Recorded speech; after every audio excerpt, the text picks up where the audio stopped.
Hi, and welcome to the Virgin River Cafe Rewatch podcast. Good morning, Gigi. Good morning, Tracy. And How's here it going? It's good. It's morning again. It would be fun one time to do this at night. I know that's impossible right now because of your schedule, because mornings Yeah, are the only times you have available. But in the morning, we're up, we're awake, we have our coffee. I mean, I can drink coffee at night. I don't. me too. Okay, well then we could do this if we had the time, but the schedule does not allow. So we're just gonna enjoy our mornings together. Well, it is the cafe. Yes, that's true. Cafes usually aren't open in the evenings unless they're special. But so here we are. We've made it to season 3 with one hell of a cliffhanger. Oh my gosh. I'm glad that we didn't have to wait a year. Speak for yourself. I know. I'm saying now. Like we don't have to rewatch it a year later. We're good. We're fine. Those of us who had to wait a year, That had to be painful and tragic. The speculation. I mean, obviously, as soon as people heard they were filming and you're not going to kill off your lead. I mean, come on. You know, you have we knew that, but how and where and why and the anticipation of what condition he would be in after, because that was not a pretty gunshot. Let me tell you No. that. I mean, you could stick your whole thing thumb in that. Oh yeah, and it was a bad one. It was a gusher. Well, let's get started. So, what are you drinking this morning? So today I have made one at home. I know it's a shocker. I make about half of them at home. So, and today I happened to not have a lot of time this morning to run out. So I did make one at home. I went to I got the Trader Joe's cold brew mix. Oh, you love that. Thank you for telling me about that. It's a powder. It's an instant powder, instant whatever. They have a liquid form now too. Do they? Oh, I just might have to try that next time I go. I might pick that up. But they have an instant cold brew. And depending on how strong you want it, that's how many scoops you put in. And then my flavor and my cold foam and my cream. And I've got a yummy coffee today. There's way too many steps to that coffee. It's really not. It takes like literally a minute and a half to make. It's very simple because everything is, I don't have to turn on a machine. I don't have to like mix anything. I just pour all the ingredients in, add ice. And I'm done. All right. It's very simple. Well, I'm just having myself a little cappuccino. Oh, nice. And I'm good to go. Good. All right. Well, then right. we are now fully caffeinated. We are definitely caffeinated. And we can get started. All right. Let's go. All right. Season 3, episode 1. Where there's smoke. Oh, ... Love the ... The description says Mel attempts to avoid celebrating her birthday while remembering the past. Doc confirms his troubling diagnosis and begins looking for his replacement. Ooh, interesting. Okay. Yeah. All right. Now, when we left off, Mel was calling 911. And even though it's a year later, it's probably less than an hour because we are looking at the dazed and confused view of the ceiling of a hospital. Trauma 1, da-da-da-da-da. And it is the hospital wheeling Jack in. And they're saying that the bullet went through his left flank through and through. So that means it went in and came out. They're yelling all kinds of medical jargon, which, it's a lot. We don't need to go there. His blood pressure is not good. It's very low. They're checking for all of his parts of his body, which is basically your intestines, and it could be his stomach. It could be a lot of things. Now, unfortunately, they are doing chest compressions. That's a scary sight because that means that his heart stopped. Now, he lost a lot of blood, which they did mention as they were rolling him in, and they were talking about which trauma surgeon is on call at the moment to let her know that someone's coming. And there's a high-pitched tone, that solid tone, which basically means someone has flatlined. And then they yell clear. Enough medical shows. Yep. And it's the clear, and they gotta, get the paddles, try and bring poor Jack back because, they are pumping on his chest. Jack can't die, people. No, he cannot. And they're doing it again, and they're clear again, and he is, oh no. And it's fade to black. So they lead you to believe poor Jack died. But we know. And the song in the background is Every Little Thing Is Gonna Be All Right. So we know Jack will be fine. How apropos is that? I know. Their music choice is really good. The song, like, This Is My Message to You. It's just, everything will be all right. And so now we have a scenery shot. There's playing the song, saying, don't worry, everything will be right. Now we see the entire town sitting at Jack's bar. No one looks happy. Christopher's sitting. Now remember, Christopher's back, and Preacher's taking care of him now. And he's sitting on Preacher's lap, and they're looking a little solemn. And then you see Lizzie And and the whole Liddy. bar is dark. That's the other It's thing.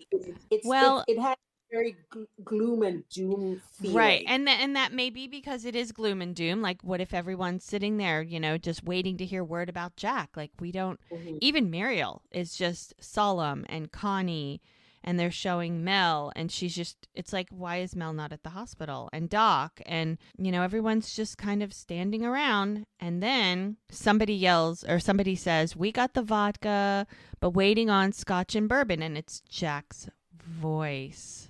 He's okay. Oh, our tall, dark, and handsome dimpled man is fine.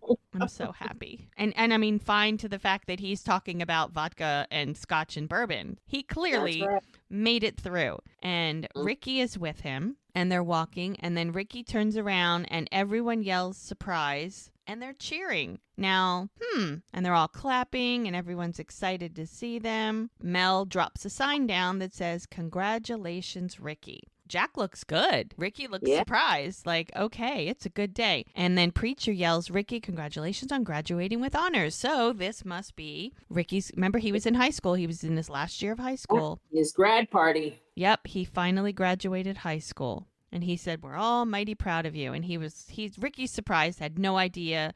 Liddy's so cute. She goes up to him and she gives him a hug. And she's like, she only wished that his mother could be there and she would be overjoyed because parents are gone. And he's like, you didn't have to throw me this party. The truck was enough. She goes, oh, you earned that. She said she couldn't have asked for a better grandson. And she's like, the party, that's all Jack's doing. So it was Jack's idea to give him a party. They're just so cute together, grandma and grandson. I know.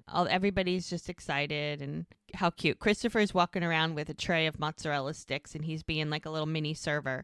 Super. Yes, I love that. He's too cute. Yeah, and even Joellen, she's like, he's so cute, I could eat him with a spoon.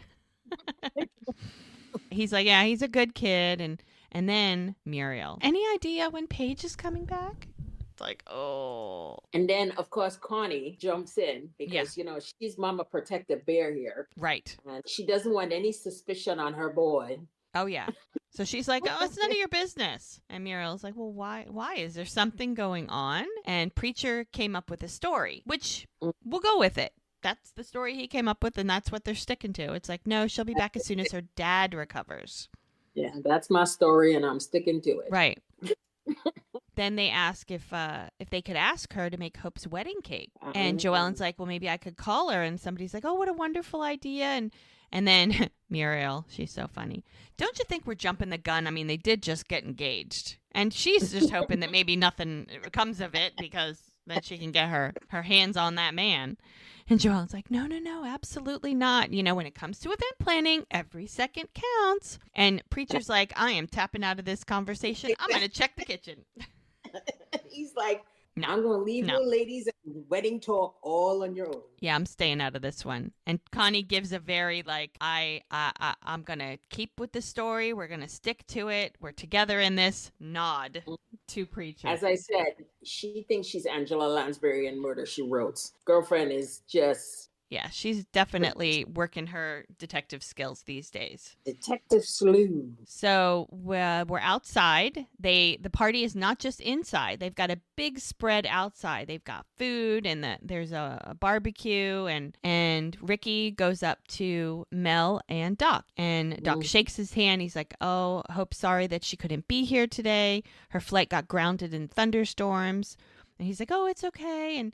And Mel hands him an envelope, and she's like, well, this is for you. And he's like, well, Mel didn't approve of Hope's original gift. I mean, Mel is like, that's because it was a homemade coupon book. I'm trying to think of what could be in a homemade coupon book. Oh, like here's a coupon for a free ride to the something, or, one of those. Yeah. Like what your kids make for you, I'll do the dishes. when you're 10, not I when you're know. I know. 18. They really could have come up with something better. Yeah, okay. But anyway, knowing this is Hope and she's a cheap, she's a cheap ass, Yeah, that's as true. this doesn't surprise me. Right, right. So Doc is like, Mel didn't like that original idea, so now all you're stuck with is this check. And he's like, let me tell you, it's a real doozy. Yeah, So considering Queen Doc, it's from Doc Hope, and Mel and right? Hope. They all have some serious money in their bank account, so I'm thinking Oh they're in yeah, bed. I'm sure it's a good amount for sure. Yeah. So he's like, "Thank you." So as Doc and Mel continue to walk, she's like, "I'm gonna go check on Jack. Are you okay here?" And he's like, "Yeah, of course. Why wouldn't I be?" She's like, I just like And he's like, "Hope told you to keep an eye on me, didn't he?" She's like, "No, no, no." He's like, "Oh, really?" She's like, "Okay, yeah, but she swore me to secrecy." And she's like, "Don't rat me out." And she's like, "She's on the other side of the country and she's still trying to run my life." Mm-hmm. And she's like, "She loves you." Well, she thinks I'm just not capable of living without her. She's like, "Well, knowing Hope, it's both." So she's heading toward Jack and she's like, "Hey, hey." And he's standing there. I love when he wears blue. His eyes are blue and it just makes his eyes just jump out. It's just such a great color for him. Everybody has their good color, and blue is definitely his color. She asked him if he would like to take a break. Preacher would come and watch the grill. She's just being very like nonchalant about it, and he's like, "Is this a nurse thing, or are you trying to get me alone?" And she's like, "Well," she says, "Well, listen, it's only been 3 weeks, so now we know that 3 weeks ago is when the shooting happened, and." He looks pretty good for 3 weeks post surgery. I'm telling you, he looks fabulous.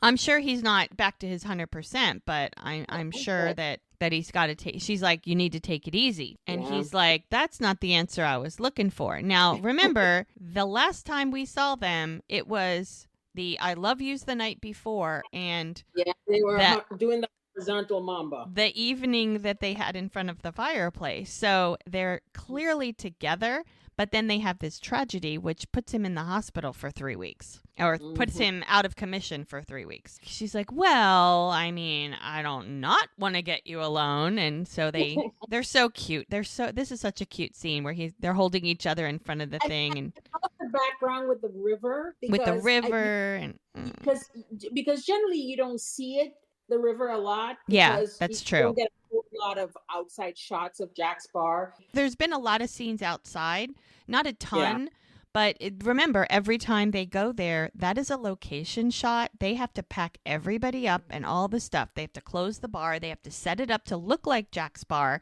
And then it's like how many days of filming. So Yeah. it's not an easy task. So when they do it, I feel like they like to do it all out. Now remember that first night they had together. It was like Yeah. a quick scene where it was in the dark and she like walked in, knocked on the door and was let in, and then they argued and blah blah blah. Like that was something they could probably do very easily because it's dark, it's night, nothing's open, nothing's on. But this is a production. This is like lots of extras, lots of just stuff to make Right. Right. this happen. This is a full on party. I mean, they're closing the bar. They're closing it's called the Watershed Grill. That it's a real place. It actually is a restaurant. It is a bar. The inside is so tiny. The pictures I've seen, you could barely fit the sewing circle and a couple of tables inside of the actual place. Jack's Bar, definitely not what it looks like from the outside is the inside. So Well, that's the nice thing. At least the studio made the place bigger. TV magic. That's all I'm going to say. TV magic. Yeah. So they're standing in front of the grill doing the smoochy smooch. So cute. And they're giggling and they're kissing. And Jack says to Mel, "You know what I'm looking forward to?" And she's like, He's like, "Celebrating your birthday with you." And she's like, "No, no. Mm-mm." He's like, "We can do whatever you want. Sky's the limit." She's like, "That's very sweet of you, but I have to work." And he looks at her like she has lost her mind. I can't tell you how many birthdays I've worked, so Yeah, I but feel like, but she's hers is for a different reason. right, Yes, I and so get and that. him wanting to celebrate is for a different reason. She's like, "Okay, if you really want, you can draw me a bubble bath after dinner, and bring me a coconut cupcake. And he's like, coconut and cupcake should never be in the same sentence. I And, disagree with that. well, maybe he's not a coconut fan. And he's like, and no Mm. one should have to work on their birthday. And she's like, well, I disagree. I like working. It brings me joy. He's like, yeah, but it's the one day that you can do whatever you want. And she's like, so I take it you don't work on your birthday? He's like, well, only when I was in the service because, I'm fighting a war. But ever since that he owned the bar, he's like, no, absolutely not. And she's like, okay, so what do you do? He's like, well, I spend the day fishing, cap it off with a perfectly good steak and a bottle of JD. And she's like, The wow. man and steaks, let me tell you. God, I know. And he can cook a good one, but she's like, Yeah. wow, I would rather work than go fishing. So everyone has their likes. Yeah. She's like, oh, he's like, you're so misguided. She's like, promise me you won't tell anyone it's my birthday. And he's like, come on. And she's like, I can't. And maybe he already spilled the beans. And so he goes back into kissing again. And then we see a lovely lady walk up, blonde hair. And she's like, hey, your buns are burning. I love that line. I know. It's so cute. And they're both like, oh. And she's like, FYI, my brother sucks at multitasking. So now we find out this is his sister. The one of 4, I think? Yes, he has 4 sisters. She's like, oh, thanks for the heads up. And he's like, speaking of FYIs, Mom called and she wants to know why you're not returning her messages. She wants to know if you need a ride home from the airport. And then her name is Bree. The sister's name is Bree. She is the youngest sister. She knows that I don't have a return ticket, and she's just trying to keep tabs on me. And he's like, well, you don't have to hang around on my part. And she's like, she's so cute. She's like, yeah, I can see that. And then she like sticks her tongue out and makes a face at looking at the both of them back and forth. Like, yeah, you two are clearly just fine. I don't need to keep an eye on you two. And Mel just kind of laughs. And so Jack goes back to flipping burgers and turning over the corn. And he's like, there is definitely something going on with her. And Mel's like, what are you talking about? I mean, ever since she graduated law school, she's worked 80 hours a week nonstop. Now she's acting like she's on spring break. And then Mel's like, yeah, but when you were in the hospital, she was really, really worried about you. And maybe, I don't know, maybe she just needs some more time to make sure you're okay. And he's like, well, maybe you're right. And then he's like, hey, can we get back to what we were doing? And she's like, well, what do you mean? And he's like, yeah, I mean that. And then they start smooching again. They're so cute. Now back inside the bar now, we have the ladies. And it's a chitty-chatty. And they're asking if anybody's heard from Hope. And who did she call? Called her to see what was going on and said that she was visiting her aunt. And but the hurricane, it's heading from Miami to South Carolina. And all the flights south of Virginia have been canceled. Uh-oh. So now this is... Well, they clarify, first of all, where she is, and she's in South Carolina. So they're like, ugh. Yeah. And I guess she was supposed to fly back the night before, but because of the storm, all the flights got canceled, so she's stuck there until the storm passes. And I just love how now Miriam says, oh, that's a shame. And, everybody's giving her the eye. Everybody looks at her and she's like, what? I care what happens to Hope. And they're like, yeah, sure. Sure you do. Especially when it concerns Doc from Joellen. She's like, Doc and I are very good friends. And I'm quite happy to take care of him until she gets back. And they're all looking at her like, oh, yeah, sure you are. She goes, now, if you'll excuse me, Muriel take care of Doc while Hope's away from Connie is like a fox guarding the hen house. I love Muriel. I don't care what anybody tells me. I do too. I think she's a hoot. She is Miss Spunky. I don't care what the others have to say. I love her. She is my girl. And Joellen, Connie's like, I don't trust her. And Joellen's like, oh, come on. She'd never try anything. And she says, oh, no?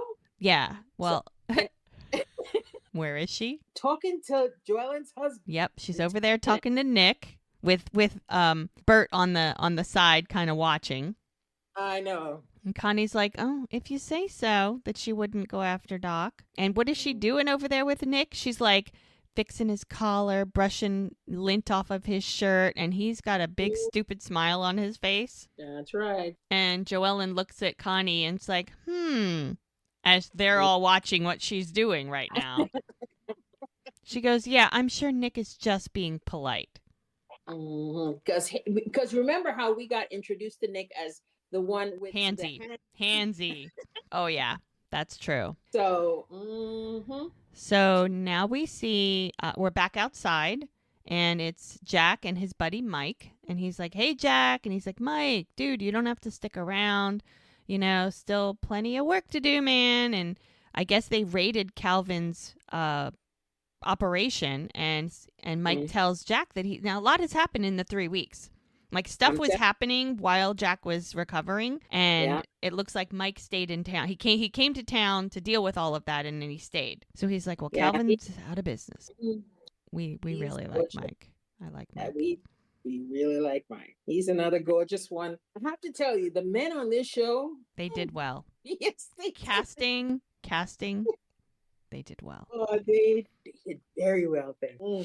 So Mike tells Jack that since Calvin was under surveillance at the time of the shooting, whoever did this is out there, and they're thinking maybe it's Jimmy. There's no trace of him. They're thinking it could be, they don't really know. They don't know. As the two of them are talking, Ricky walks up to Jack and he's like, hey, can I talk to you? Do you have a minute? And Mike is like, don't worry, dude. We'll talk later. Grab some food and we'll chat later. Ricky's like, I know that I have the night off, but I feel like a jerk. And Jack's like, why? And he goes, everything I said to you about getting Charmaine pregnant and being in love with Mel, and you throw me a party? I'm an idiot. And Jack, of course, because it's Jack, he's like, you're family to me. You know that. And he goes, and sometimes family says things that they don't mean, so don't worry about it. But he still was a jerk, but that's besides the point. Well, then he says, I'm just really glad you didn't die. He's such a kid. He's like, yeah, me too.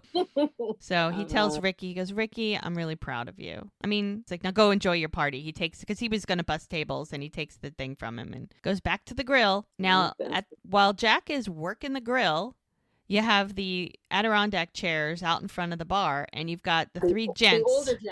The older gents. And who do we have here? We got Bert, one of my favorites. We've got Doc, and we got Mr. Handsy. Yes, Mr. Nick. Nick makes a comment. He goes, wow, you know, Jack looks like he's feeling okay. And Doc is like, yeah, it's amazing, considering. And Bert's like, he still can't remember what happened? And Doc's like, no, he remembers being at Mel's cabin, which I would hope he remembered being at Mel's cabin. Just saying. And then waking up in the hospital a couple days later. So Nick is like, wow, isn't that something? If I ever get, and Bert says, if I ever get shot, you know, to look for my wife. And all the guys just laugh. They think it's funny. And the funny thing is he looks around to see if his wife's right. Yeah, please. Hopefully she didn't. Yeah, he's like, oh. And then he nods like, okay, she didn't hear me. I love that. Oh my gosh. So people are giving him a hug. And then Lizzie comes up to go give him a kiss, and he's like, what are you doing? Connie is here. And she's like, I don't see her. And he goes, yeah, that's because she sneaks up like a tiny ninja. You know what? She is a tiny ninja. She is. And Lizzie's like, oh my gosh, you're so paranoid. And he's like, I'm not being paranoid. It's like, she gave me that, like, I'm watching you look, you know, like where you put your two fingers on your eyes and you go back and forth with somebody. And Lizzie's like, relax. She's like, now, isn't it better than worrying about Connie? She give him a kiss. And he's like, hell yeah. I'm sure they found time to spend together. I'm sure they have. In the 3 weeks. So Joellen is chatting with Doc, and she's like, since summer is our busy time, if you wait too long, I won't be able to guarantee the garden or the sitting area, which would be such a shame because they're both beautiful settings for a ceremony. And Muriel is like, Joellen, I think you're boring this poor man to death. And she's like, oh. And Doc's just laughing because he's like, I don't even want to get in the middle of this. I'm just going to smile and wave, boys. Smile and wave. Yeah, that's right. And Joellen's like, well, I don't think Doc finds planning, you know, one of the happiest days of his life boring. And he's just laughing like, she's like, do you? And he's like, oh, would anyone like some pie? And Muriel's like, yes, I would. And I can't believe she has the audacity. She says to Joellen, would you be a doll and grab us a slice? And Joellen's like, I suppose. She goes, oh, and 2 forks? And she's like, sure. It's like, really? Oh, my goodness. Yeah. Like I said, I was waiting until she took a breath, but oh my gosh, she has the lung power of a Navy SEAL. Because he couldn't get a word in edgewise. And then he rubs his eyes, And Muriel looks at him and she's like, "Are you okay?" And he's like, "Oh, yeah, just a minor headache. I'm fine." She's like, Mm. "Well, you have been under a tremendous amount of stress. You know, first with Jack and then Hope abandoning you." And he's like, "It's she's visiting her Octarian aunt. So her aunt must be in obviously her 80s." She's like, "Yes, but that's exactly what I meant." He's like, "Uh-huh, okay. Anyway." She's like, "You should go home. Ricky'll understand." He's like, "No, I'm fine. I'm fine." She's like, "Are you sure?" He's like, "Yeah." Mm. He goes, "Well, if you need anything, you just call." It's like, whatever. Sure. And he's Yeah. rubbing his eyes like something's not right. Yeah, something's not right there. And he's just, It's like he's worried. He And looks worried. yeah, he has a worried look on his face. Now we have this lovely scenic view, Yep. and then we see Lily sitting on a bench before sunset. Yeah, it's beautiful. I hope that this is think it's an actual sunset. It's hard to tell. It's like when you watch it closely, Mm-hmm. it's hard to tell if it's a screen they're in front of or it's the real thing. I think it's the real thing and it's beautiful. But they would have If it's had to film it like fast. Like they would have had to capture the sun going down and starting the scene at the right time in order for the sun to set just so perfectly at the right time. So Mel says to Lily, who's sitting there, she's holding Chloe, and she's like, "Hey." And she's like, "Hi, Mel." And she's like, "The party's over there." And she's like, "I know. I'm just waiting for the sun to set." She goes, "This is my favorite time of day." And Mel's like, "Yeah, I can see why." She goes, "Sometimes I think we take it all for granted, that we live in such a magnificent place." Which is very true. I think sometimes they Mm-hmm. forget to stop and like appreciate. Well, you always take for granted what you have, what's right in front of you. And I they say always stop said, and smell the roses. well, it's also like, I remember when I lived in New York City, I had people who had lived in New York all their life and had never visited the Empire State Building or the Statue of Liberty because they think it's always there. So Lily asked Mel, she said, "Would you hold Chloe for just a bit while I grab something to drink?" And I mean, Mel just loves Chloe. Yeah. So she's like, "Oh, of course." So, So so she holds Chloe, and Lily's off to go get a drink real quick. I'll be quick. And Mel's just looking down at this beautiful little baby who is just adorable. Oh my isn't she God. gorgeous? She Adorable. is adorable. Just flipping And we adorable. haven't had a memory In a while. in a while. Yeah, it's been a minute. So now we go back to Mel remembering, and she's holding baby clothes, looking out a window. Looks like she's folding things, and she is very pregnant in this memory. Like very, very pregnant. I love the view from the nursery. Do you see the view from the nursery? Yeah. That is spectacular. Yeah, they're in I LA, and he's a doctor, so yeah. he may live in the Hollywood Hills, which the views there are amazing. And he comes up to her. This is Mark, because this is when he was still alive and she was pregnant. And he's like, "Hey, happy birthday, baby." And he gives her a cupcake. And she's like, "Thank you." And he goes, "Last one before you become a mom." And she's like, "Oh, that's right." And he goes, "Why don't you light it?" And he goes, "Oh, you don't need to do that." He goes, "Why not?" "Because I don't need to make a wish." He's like, "I have everything I ever wanted." She's married. She's going to have a baby. Like, that's all she just wants. She's a nurse. Like, she has everything she could want. And they do a little smoochy smooch. Yeah, smooch. How life kind of kicks you in the teeth sometimes. Oh, yeah. So she's fondly remembering that. Like, she has sort of like a happy, solemn look on her face. Yeah. And then the baby coos and kind of gives her a, like, back to reality. But that is adorable baby, let me tell you. So cute. And then it's like now the sadness, it's like it all rushed back of what she actually lost, because now she no longer has that baby or that husband. Mm-hmm. Now we're inside Jack's bar, and we see Charmaine, who's looking quite nice. I mean, she looks healthy. She looks good. She's walking in the door, and she yells, "Jack!" And he turns around and he's like, "Hey." Now she's starting to show. Finally. I mean, Thank the woman God. is pregnant with twins. Can we, like, get this party started?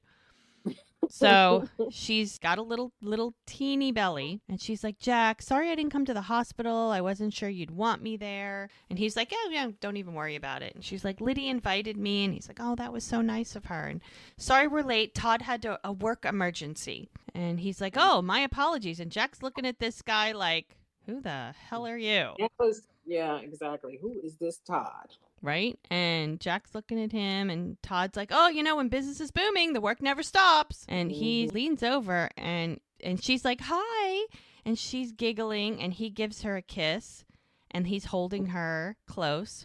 And she's like, Todd is a highly regarded personal injury lawyer. The look on his face, it's funny. It's really funny because he's like, okay, you really needed to say it that way? Like, you could have Yes, just said, she did. oh, she's Yes, so she extra. did. She is so extra. And he's like, Yeah. uh-huh. And he's like, Todd Masery. And Jack reaches his hand out. Jack Sheridan. And he goes, Jack, it's nice to meet you face to face. And then Mel walks up with this, who the hell is this pair in front of me? And Charmaine's like, hiya, Mel. And Mel just has this, oh, what is this scene look on her face. Yeah. And she's like, hi. Now they're on decent terms since that whole thing happened. So they're cordial, pleasant. There doesn't seem to be much animosity between them. So this is not an unusual thing that they can be pleasant with each other. They're okay with how things are going. And Todd says, Mel, hey, FYI, I am taken. And she looks at him like, Exactly. At first, it took me a while to get what was happening there. Yeah. And then it dawned on me, and I was like, okay, that's really bad taste, but okay, we're going to just like he has no manners. Like, really? And Charmaine looks at him and she goes, oh, you're just so bad. Like, ew. Ew. And she's like, I can't believe you just said that. And Mel's looking at Jack and looking at them like, really? Like you could tell in her mind, she's like, ew. No. Like, look, she looks at Jack and I'd be like, see what I've got? No, not you. Mm-mm. Yeah, that's just, it's so wrong in so many ways. I can't even tell. I know. And so of course, she goes right for it because, Mel shouldn't stop. She's like, so how did you guys meet? Mm-hmm. And Charmaine's like, well, it was about a month ago. And he pipes in, it was actually about 3 weeks. So right there, I feel like at that moment, the way he said that, it's like, oh, he likes to be boss. Yeah, he likes to be in charge. He's a little bit bossy, and we're gonna see how that plays out. Because he kind of made a face when she said a month, and he corrected her, and he makes a face about it, and she's like, right. And he came into the salon for a haircut and sat in my chair. Oh, how lovely. And he's like, isn't that wild? And it's like, and Jack's like, well, I mean, if you needed a haircut. And Charmaine looks at him like with her almost plastered on smile. Mm-hmm. Like it's my courtesy smile kind of a thing. Mm-hmm. And my question is, he give Jack that look when the asshole she's standing next to her corrected her on her mistake? I mean, it's like, what, Jack can't make a comment now? Well, I feel like that Jack doesn't want her, so she has a new man who is clearly wants to be around her and okay with the bizarre situation she's in. Mm-hmm. And she's going to flaunt it and make it look like it is the best thing since sliced bread in front of Jack. Like, she's, in a way, trying to make him jealous, but in a way, throwing this new relationship in his face. Like, look what you don't get to have. Without realizing that he's like, yeah, I don't want it. Look what I've got. I'm good. Like, I'm fine. Like, I am golden. Like, I need nothing else in my life. I'm good. But she's going to try. So, what's his face over here? He's like, well, I've got a personal barber in Eureka, but I bought a property in Clear River and decided to check out Char's salon. And yeah, it's fate. She's like, I wasn't even supposed to be working that day. Oh. Mel just feeds it. She's like, oh, it was meant to be. And Charmaine's like, it is. She's like, and actually, I wasn't going to say anything because it's Ricky's party, but she shows a ring. She pulls her hand out from behind him, and she's like, we're engaged. Ta-da! And they're smiling, and Mel is like, oh, wow. Right. And she's staring at Jack looking for a reaction. And Jack's face is blank. No reaction. Well, he's staring daggers at this dude. And he's like, yeah, that didn't go over well. I think the thing is, it kind of threw Jack in left field all of a sudden. Yeah, for sure. So I think that's why he has that reaction. Oh, yeah. Back at the cabin. Mm-hmm. It's the next morning, and there's flowers outside on a little table with a little card that says Mel. She opens it up and it's a happy birthday squirt. Love, So Joey. it's her sister. Yeah. So she pulls out her phone and she calls her sister. Who lives in a gorgeous house. Tell me about it. Mm. Well, we knew she had money because there's going to be a comment she's about to make now in this statement, basically that blew my mind. Yeah. Her sister picks up the phone and says, "Happy birthday." And she's like, thank you. And thank you for the beautiful flowers. It's very sweet of you. And she's like, well, so what are you and Jack going to do for your birthday? She goes, well, I'm going to work. And she's like, what? Why aren't you taking the day off? She's like, come on, Joey. You know birthdays aren't my thing. She goes, just because Dad didn't care about them doesn't mean that we shouldn't. I mean, she's trying to talk Mel into like enjoying her own birthday. And it's not working. And this is my favorite line. Yep. She says, last year I went to Paris for my birthday and I broke my annex. That just tells me, right? I'm just slow. She's like, literally, a card with no limit. No limits. And Mel's like, well, I don't really want to make a big deal about it. You know. She's like, I just want my bubble bath and my cupcake. She's a simple girl. Simple needs. And Joey's like, oh, come on. It's a chance to celebrate yourself. How often do you take the time to do that? And then Mel sees a car coming. She goes, oh, you know what? Jack just pulled up. And she's like, can I talk to you later? She goes, yeah, good for him. Go have some fun. Okay. Love you. So she sees Jack coming. And she's like, hi. And he goes, there's my birthday girl. And he says, happy birthday, gives her a kiss and a hug. And he's like, I thought you'd still be in bed. And she goes, no, I have work. Remember? He's, oh, you're really going to go to the clinic? She's like, yeah, I told you that yesterday. It's like, dude, were you not listening? Hello? He's like, oh, I didn't think you were serious. She's like, to me, it's just another day. Jack is not buying it. No, he's like, well, why don't you want to celebrate? She's like, you know what? I'd rather not get into it right now. He's like, okay, whatever you want, it's your day. She goes, I'm sorry, I don't mean to be difficult. He's like, no, it's totally fine. She's like, are you mad? He's like, no, of course not. I just want you to be happy. She's like, I am. And then they see another car approach, and she's like, who's that? And then he's like, oh, crap. Because he has that look on his face like, I maybe shouldn't have done what I did, but it's a little late because she's here. And Jack's like, the masseuse. And she's like, the masseuse? And he's like, you know what? It's fine. Forget about it. Don't worry. I'll tell her to leave. It's fine. No problem. And Mel's like, no. No. He's like, are you sure? She goes, yeah. She goes, who am I to say no to a massage? She's like, that's what I'm talking about. He's like, I'll call Doc and I'll tell him that you're not coming in today. And she's like, no, Jack, it's okay. I'll do that. And he's like, whatever you want. Like, he just will literally do anything. Yeah, he's just happy that she's actually going to do something other than work. He's happy that she's happy. Whatever that means for her, it's not the same thing that it means for him. He's happy to do whatever. So she's like, thank you, and gives him a little kiss. And he's like, it's your day. And she's like, yes, my day. And he's like, you're going to get pampered. She just laughs. She's like, oh, God, Jack. Yeah. So meantime, we see a camp. Yes, summer camp. Because now remember, let's do a timeline for a quick second. So if Ricky, he graduated school, and usually high school finishes early June, okay? Yes. That means that Jack got shot 3 weeks before, which was maybe second week of May, okay? That means Mel's birthday is right around the first week of June. We don't know when anybody else's birthday is, but now we've determined that her birthday is somewhere in the very beginning of June. Now, if we try and go back to how long we've been in Virgin River, now I originally had the impression that Mel moved to Virgin River in late February, early March. But interestingly enough, a very nice person who made a comment on our podcast, people can send us fan mail or ask questions or make a comment. Someone brought something up, and I'm the observant people in the world. Love you people that are so observant. So thank you very much for noticing this and letting us know, because now we have a little bit more information. So apparently, remember back at the Mingle, which is the 6th episode, and we had determined that Mel had been in town about 3 weeks at that point. Right.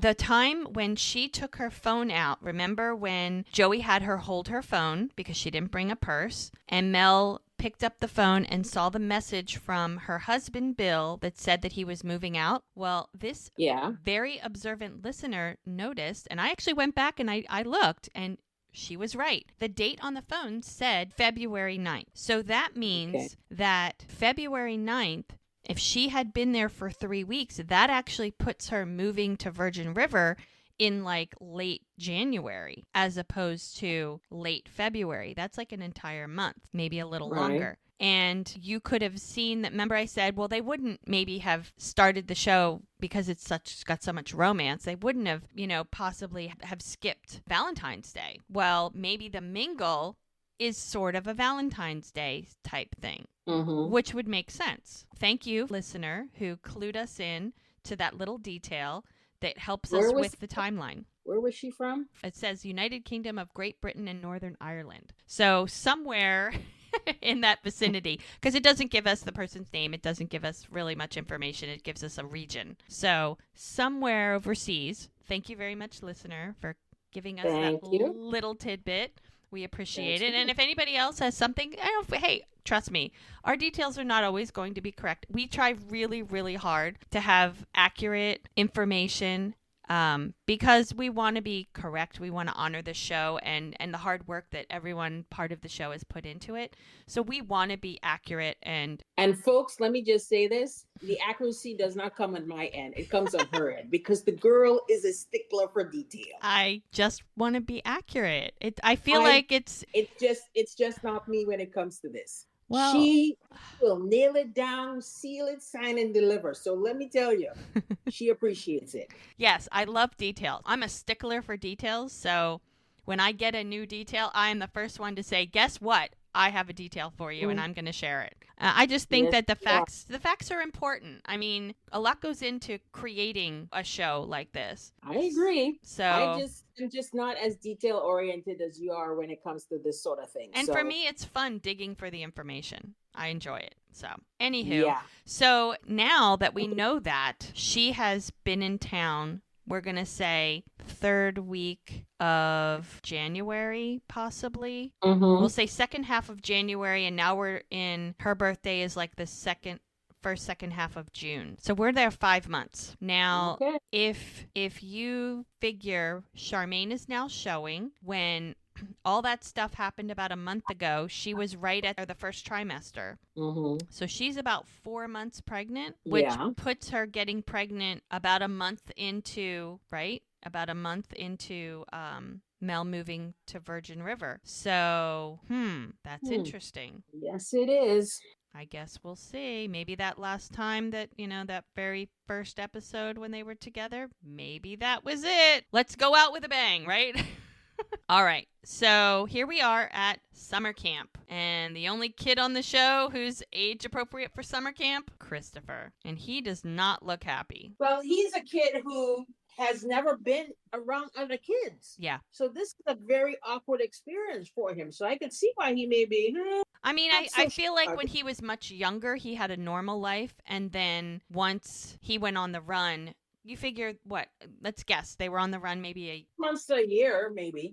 a year, plus all the time that she spent, because we don't really know how long she was in Virgin River before all that happened. So, I mean, maybe they were away for a year or so. Yeah. And he was little. He's only like 8. Yeah. That changed his whole world. So he hasn't been around kids in a good, say, year or more. He's just like, I want to be with you. I want to hang out with you. Why can't I go? And he's like, sorry, buddy. Like this place is just for kids, because he wanted Preacher to come with him. And he was like, no, dude, this is for you. This is supposed to be fun. And he goes, well, I could stay with Connie and at the store. And he's like, no, you're going to make lots of friends. Because, I mean, he's just only used to being around adults. I mean, probably Lizzie and Ricky are the youngest people he's been around. He doesn't go to school because Paige was homeschooling him.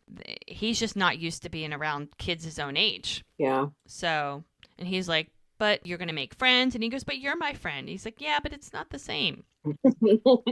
So the camp counselor comes and he's, introducing him and, welcoming there and checking him in and everything. And Preacher kind of tells him, He's a little nervous. It's like, that's okay. He's fine. He'll be fine. And then Preacher kind of has to do a little heart to heart with him. And he's like, look, I'll be right here when they drop you off. And he's like, pinky promise. And for a guy who has no children, who barely even dated, he is so good with him. Like, he is such a fill-in dad. He's such a good fill-in dad. He does it like it comes naturally to him. Yes. You know? Well, he's such a thoughtful, caring person that it would make sense that he would be this way with Christopher. Yeah. So then Preacher has to wait till Christopher walks away, and he was like, okay, so you require ID to pick up, correct? Only 2 people are authorized to take Christopher, correct? And he's like, absolutely. We check kids before they sign him out, because he's making sure that nobody can show, because, you know, this is out of his sight. You know, he's out of his sight for the day, and anything could happen. And if his father finds out, or his uncle finds out that he's there, there's a chance he's afraid that he could come and snatch him. And so that's why he's like making sure that Connie and him are the only 2 that are authorized to pick him up, because he doesn't want anything to happen.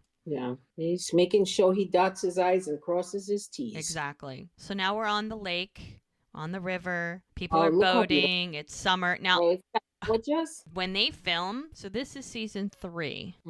Again, as I said, ladies and gentlemen, woman stickler. So they filmed this one August to December of 2020. So there's a chance that it was warm enough. I don't know what the weather's like. I'm guessing it's similar to your area, because you're not that far away. You're like, what, 3-4 hour drive from Vancouver? Yeah. So I'm guessing that the weather is probably, I mean, it gets much colder there than it does where you are, but they get way more snow. But summer, I think, is still summer. So if they filmed this early on, this is the first episode, and they filmed this first, and it's considered summer, then that would make sense that it's still warm. And so maybe it's not as cold as, I mean, the water's probably freezing, but the air, and everybody was walking around with just like a light jacket and shorts and everything, and they seemed to be comfortable. No one was shivering. So we don't see anything coming out of their mouth like like hot air because they're so cold. Yeah. So I think the weather is decent enough, comfortable enough, that this is not an uncomfortable situation. So Ricky and Lizzie are enjoying a day at the lake and on the river and having a good time. They have lovely music in the background. And she's got on her itsy bitsy teeny weeny bikini. Yes, and of course she's so forward. She's just so forward. She's like, so what do you think of my new swimsuit? And he's like, yeah, it's nice. This is the most awkward teenager ever on the planet. She's like, hey, are you looking for someone? He's like, yeah, I'm making sure Connie isn't here. He's like, are you insane? Connie in a kayak? Like, dude, calm down. I can imagine Connie in a kayak. Well, she said last time she went swimming, it was the 1900s. Which, okay, to be fair, kids these days are rude. Can I tell you how rude they are? Because now, when you and I think of 1900s, we're thinking of like 1920, 1930. But in reality, 1900s is like 1999, 1982. Like, it's all the 1900s. So when kids make comments like that, they're accurate, but yes, so rude. They're like, well, you were born in the 1900s. Well, yeah. So were most of the people on this planet. But it just makes it so much older. I know. You know? I mean, people think 40 years ago, and everybody seems to think that 40 years ago was like, I don't know. The Stone Age. Right? But it was like 1985. Like, oh gosh. Like, oh no. It's time. Time is just passing. Anyway, back to, sorry, I digress. That's all right. So Ricky's like, okay, well, what if? And she's like, oh my gosh, I thought we agreed to forget about Connie for just a little while. And he's like, yeah, but I don't want her to call your parents and they send you back to LA. And she's like, trust me, they'd rather have me here than deal with me at home. And he's like, really? And she's like, well, yeah. She goes, when I'm not there, they can do whatever they want. She's like what? She goes, I don't know, hang out at the country club with their friends. Everyone is so fake. because it's LA. Yeah. Well, it's just, you can't just say it's LA. It's rich LA. Well, Let's put it that. it's a very elite part of LA. And she goes, Exactly. all they do is one up each other. And he means spending money? And she's like, I mean everything. He's like, do you miss it like home? She's like, no, actually. Then he's wondering if she'll stay in Virgin River. Yeah. And she's like, I don't know, it depends. Are you going to go to community college, right? And he's like, yeah. She's like, so if you're staying, then I'm in no hurry to leave. Mm. And then she asks him to put some sunscreen on her back. The lotion on her. Yes, and he is more than happy. Yeah. Now, she doesn't know because he didn't say it. He led her to believe that he's going to community college. But we all know he wants to be a Marine. That's right. So that was a little white lie there, or a lie of omission. Call it what you My will. question, I don't understand, because he's always so upfront with her to some degree. Why did he leave that out, I wonder? I feel like if she knew he was leaving, then she might just, how she's very impulsive. She might be like, well, you're leaving anyway, so I'll just get out of here. Okay, I see your point. Like, fine, another person who's leaving me, I'm just going to bail. Yeah. I feel like she feels comfortable there, and if he can keep her there as long as, which isn't fair, but... Well, she has abandonment issues, basically. Yeah. So that's, I think, is what's going on there. Yeah. So now we're back at the clinic, and Doc is on the phone, and he's like, okay. So it's definitely wet age-related macular degeneration. Mm-hmm.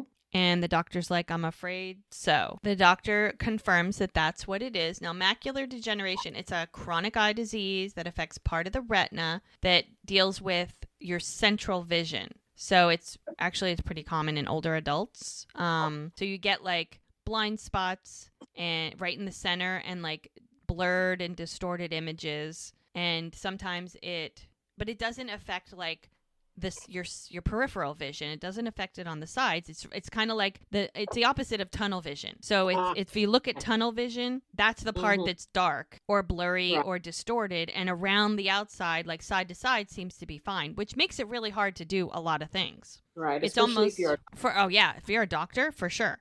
But if you had just the tunnel vision and you couldn't see the sides, you could at least turn your head and still be able. But if it's almost like a donut. Like your vision in the middle of the donut is gone. Now he's been confirmed to have this. And he's asking the doctor about the likelihood of permanent blindness. And the doctor's like, well, it depends on the course of treatment you take. And it's possible. It does take a long time to progress. But the doctor said you might want to add someone to your practice, because with this disease, you can't do everything yourself. Right. And you might need the assistance, and maybe not right this minute, but as time goes on, he's definitely going to need some we help. know how Doc is with assistance, right? He thinks he can he's been doing it all himself for 30 years, so he doesn't think he needs any help. But exactly. But he does not do well with other people in his space. Interestingly enough, he tells the doctor, actually, I'm meeting with a headhunter in just a couple minutes. So he has thought about it. I think the reality of what's going on with him has hit him in the face, and he's at least considering hiring someone. And the doctor's like, okay, good. That's smart. So well, maybe working with Mel has softened him. More. It softened him. So the doctor's like, let me know how you want to proceed. I mean, there's a lot of things they could do. He just has to figure out what avenue he wants to take. Right. He's very worried. Yeah, well, this is a big change in his life. So a woman shows up, and he's like, Julia, nice to meet you in person. He's like, likewise. Please sit down. Now, little tidbit. Ready for a tidbit? Go for it, girlfriend. Julia. She will be in several episodes. She'll be around for a while. In reality, she is married to Preacher, and they have 2 daughters. Mm-hmm. It's funny how we keep getting people that are related to each other on the show. Like Paige, her husband was her ex-husband for a minute. And I'm sure there'll be more of that. But for now, this is who Preacher is actually married to. His name's well, that's nice to know. Yeah, so and I did not know this. She's an actress too, so she is the headhunter. It's nice to see his wife in real life. Yes. So she asked Doc, so you're going to retire? And he's like, well, right now I'm just exploring all of my options. Now, he has a very specific thing that he's looking for. She's like, okay, so what's your timeline for the new hire? And he's like, as soon as possible, and I need to keep the search confidential. I'll let the patients know when a replacement obviously is found, but, she's like, so you're not willing to create a digital profile? And he was like, that is correct. Because remember, him and digital anything. Him and anything that is related to technology is a no-no. I know. Doc does not do technology well. No, he doesn't. And she's like, well, if that's the case, we have our work cut out for us. Yes, you do, girlfriend. Yes, you do. And he's like, well, why is that? And she's like, well, medicine is a very competitive market right now. And he's looking at her like, this is a thriving practice. I mean, you get to treat a variety of ailments without any of the bureaucracy. And that's why he left Seattle. That's right. Too much paperwork and not enough doctoring is what he said. That's correct. And she goes, well, most doctors aren't looking to practice country medicine. And he's like, and why not? I mean, we have no traffic. People are as friendly as all get out. I mean, okay, doc. Yeah, when they're not threatening to shoot somebody. Exactly. She's like, big cities have more to offer.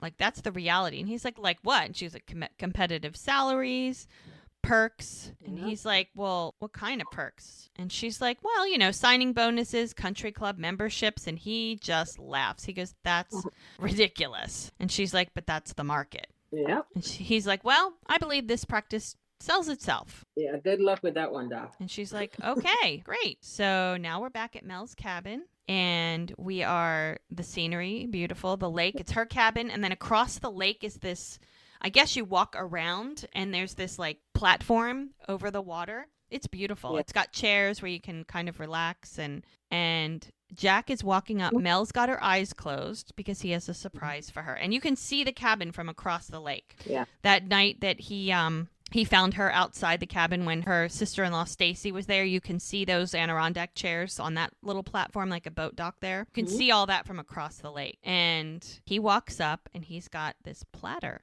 And she has her eyes closed. And he's like, no peeking. She's like, okay. He's like, open your eyes. And she is like, gasp.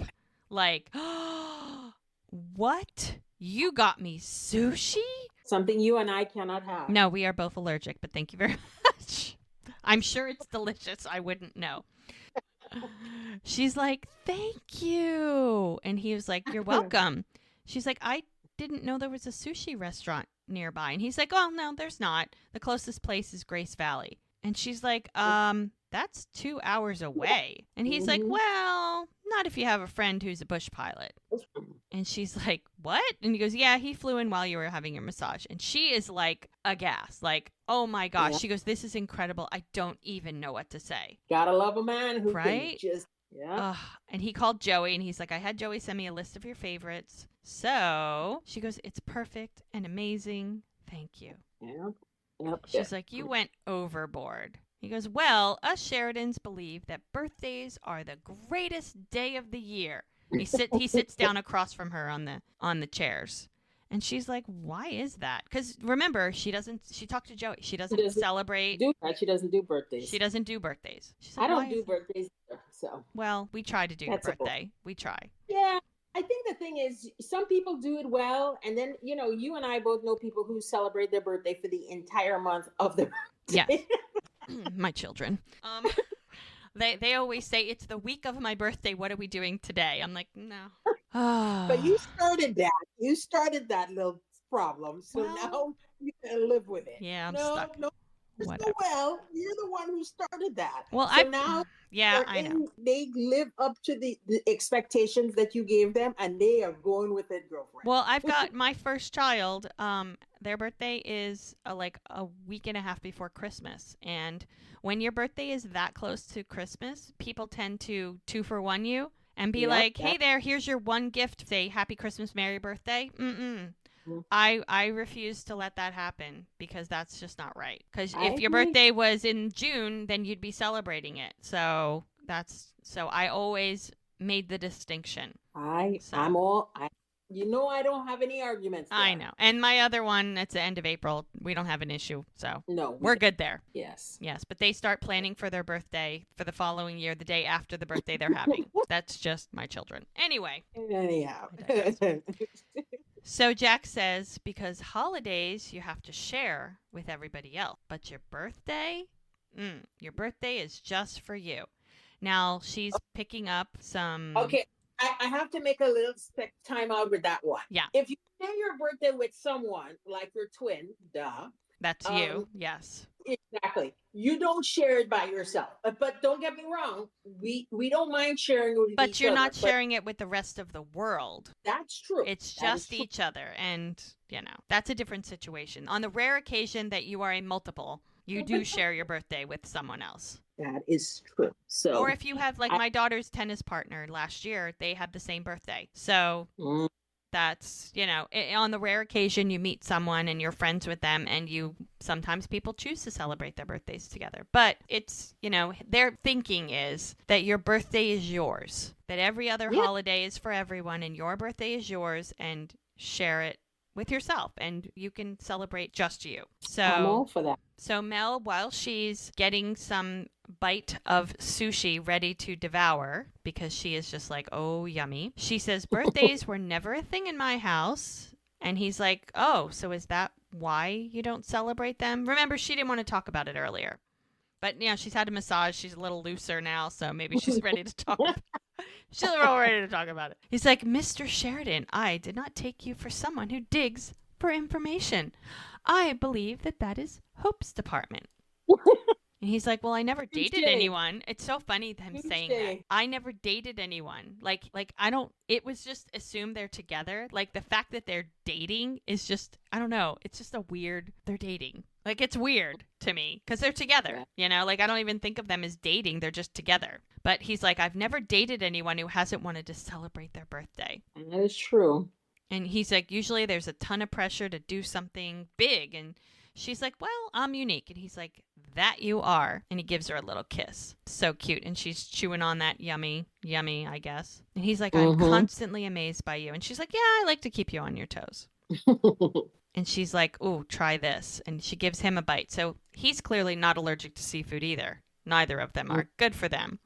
And I know for a fact they both eat a lot of fish because they talked about it. They do a couple of times. If you go on YouTube and they did a cooking thing while they were in Vancouver early years during this time probably, and where they all went to one of their kitchens and cooked a meal, and they call it the inappropriate cooking show because Yes. oh God, the both of them, they get along really, really well. They're like bosom buddies when they're not, in real life, which makes the chemistry even better because they get along so well. So their chemistry on the show is definitely because of what a good friendship they have.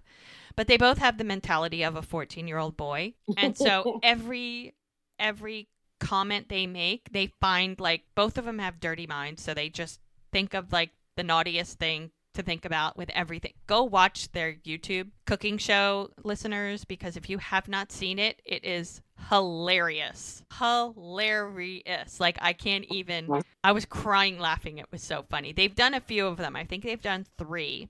And I think one of the ones, Zibby Allen, who plays Jack's sister Bree, was in one of them, and she was mortified by some of the stuff they were saying, like embarrassed because they just don't hold back. They just say whatever on there, and they're so funny. It's just funny. So go watch it if you have some time and want to laugh. Need something to perk up your day.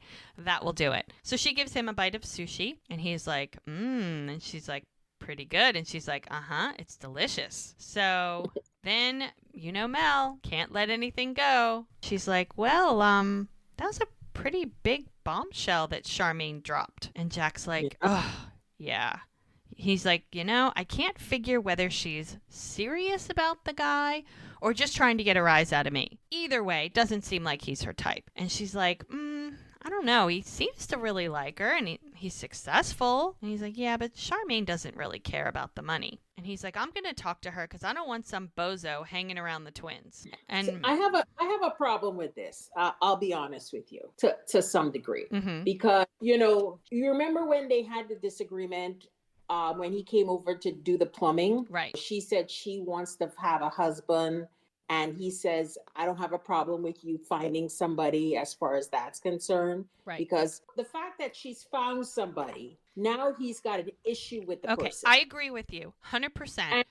And I get where he's coming from in the sense that he's the father of her babies. I get that. But you can't have your cake and eat it too Okay. here. And I agree with you with this caveat. She met the guy, and 3 weeks later, she's engaged. I question his motivation, this bozo, as Jack so eloquently puts it. I question, like, what man would want to get I mean, it just seems weird. Like, what man would get engaged to someone who's pregnant with twins? That's true. Barely showing. Like, she's what, 4 months pregnant? Like, Probably. what's with this guy? Yeah. Like, you're okay with raising someone else's kids, and the dad's right there. It's not like the dad's gone, in another country, whatever. Yeah, there's no abandonment issues as far as And the that's thing concerned. is, it's not like they've been together for a long time. And, I mean, I get where Jack's coming from. He wants to make sure that this man who's going to be helping raise his children is a good person.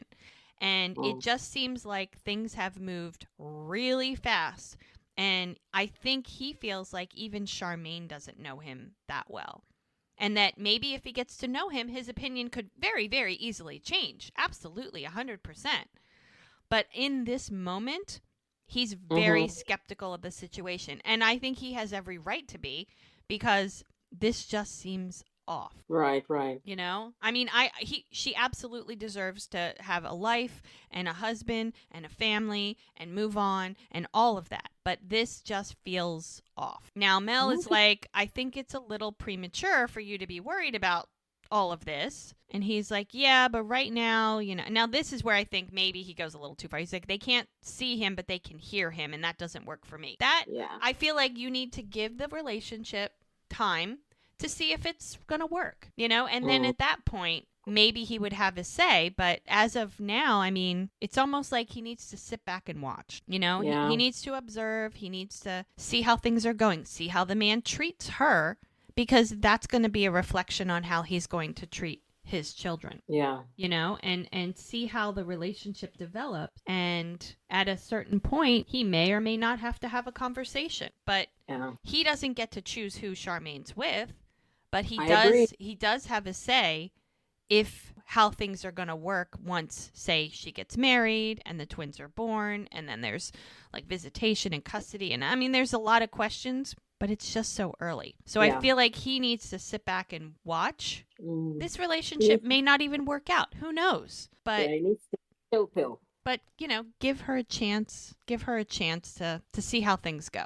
And if she's happy, then guess what? She's going to leave him alone. That's right. So he needs to remember that little tidbit too. Like, the happier Charmaine is with someone else, the less chance she's going to become bugging you, trying to get you back and coming up with all kinds of schemes and whatever. So I'd be like, sit back and watch. Just wait. Let her meet somebody. Now, while we're off topic a bit, I may as well just throw this in now. Now, during this scene, this particular scene with the eating of the sushi, during this time, during filming, Alex Breckenridge actually was in the middle of like a major dental crisis. Apparently, she had cracked a tooth and had like a nerve exposed or something. And they were like calling around trying to find a dentist. And for 2 days, she had to deal with, she said, the most excruciating pain. Oh, jeez. And it's not like you can take a day off or call in sick. Like, you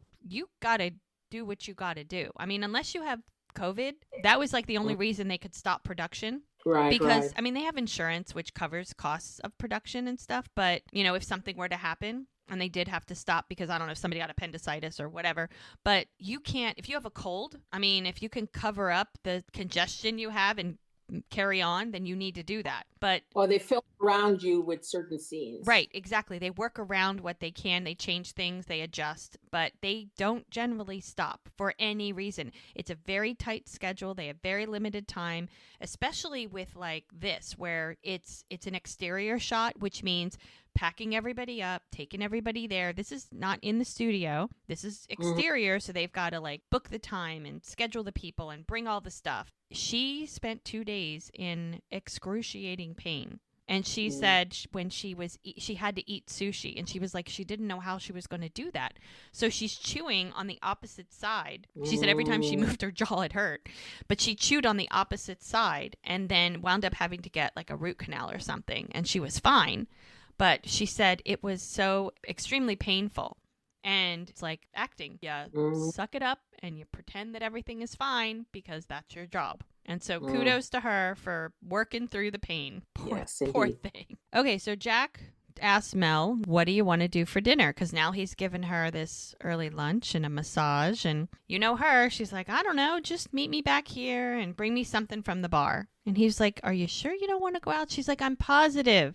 As long as I get my cupcake and my bubble bath, I'll be happy. And she eats another piece of very carefully chewing. She's like, can I have another piece? And he's like, yeah, try this. Now, if you notice, she put it in her mouth and they showed her Mm-hmm. put it in her mouth. But then when she goes to give him one, she doesn't have it in her mouth again. So my guess is she turned around, spit that thing out so she didn't have to chew it. Yeah. Yeah. Because there's no way she chewed that fast. Yeah.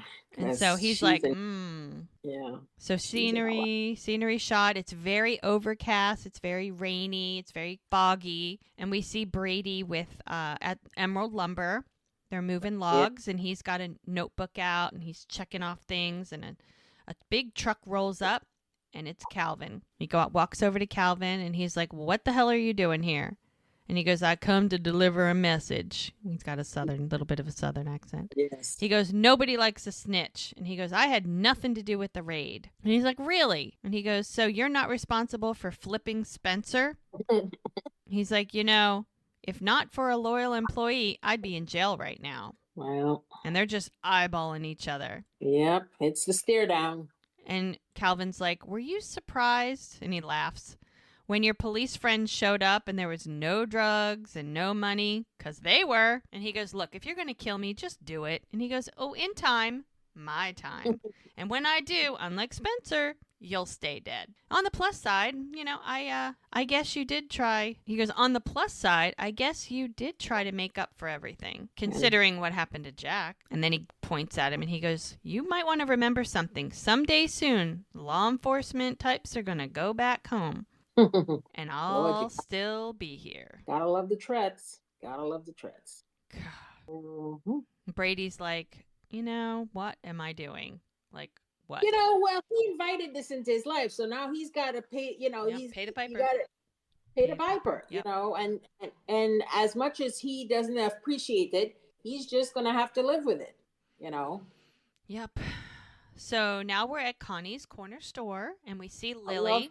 I love Connie's corner store. It's so cute. It's so cute. I love how it's got the center. It's almost like 2 double wide trailers, with like the center covered in the middle or something. I don't know. It's very cute. Outside. It's like you can be outside without being outside. I love that. I love that. So Lily's there, and she's working on getting the stroller up the steps, which is challenging at best. And she finally makes her way up the steps, and she runs into Mel, and she's like, hey, how are you? And she's like, happy birthday. And she's like, oh, yeah, thank you. She's like, yeah, well, I just keep forgetting that Bree told the whole town it's my birthday. So thanks, Bree. Thank you. No keeping secrets. She's like, Lily's like, it's hard to keep a secret in Virgin River. She goes, so true. She goes, so how are you? Is everything okay? And she's like, yeah, Tara, that's her daughter who came to be the guardian of Chloe because Lily was having a really hard time. She's like, yeah, Tara's great and Chloe's growing like a weed. And she goes, so do you and Jack have any big plans for tonight? And Mel's like, no, I told him I didn't want to do anything big for my birthday. And she's like, that's how I was until Buck, that was her husband that passed away, till Buck and I got married. Buck believed that every day was a day to celebrate the gift of being born. Gosh, she sounds like Jack. And to give thanks for another year well lived. And she's like, grateful we had a lot of wonderful celebrations together. And Mel's like, oh, because she knows how much she misses Buck and had to go through all of this by herself. That's right. And she goes, whatever it is that you do tonight with Jack, I hope you enjoy yourself. And she's like, thank you. She takes Chloe into the store, and Mel is just standing there kind of pondering. And then we get a flashback. Yes. And it's her in her nursery. She is very, very pregnant, sitting in a Very chair, and Joey is looking around at the entire room like fully ready for a baby girl. It's gorgeous. Yeah, it's a beautiful nursery. She says, you did a beautiful job in here. And she's like, do you think she's going to like it? And she's like, ugh. She goes, yeah, I know. I mean, she'll be fine until she's 12, and then she'll want to paint it all black. But and Mel and her both laugh with teenagers. So She's true. like, I can't wait to meet her. Mel is like so excited to see who she is and who she'll become. She's like, yep, that's the thing about becoming a mom. You get the privilege of watching your child grow up, and it changes your outlook on life. It certainly does. And Mel's like, yeah, for the better. And she goes, and Joey's like, you can't even imagine.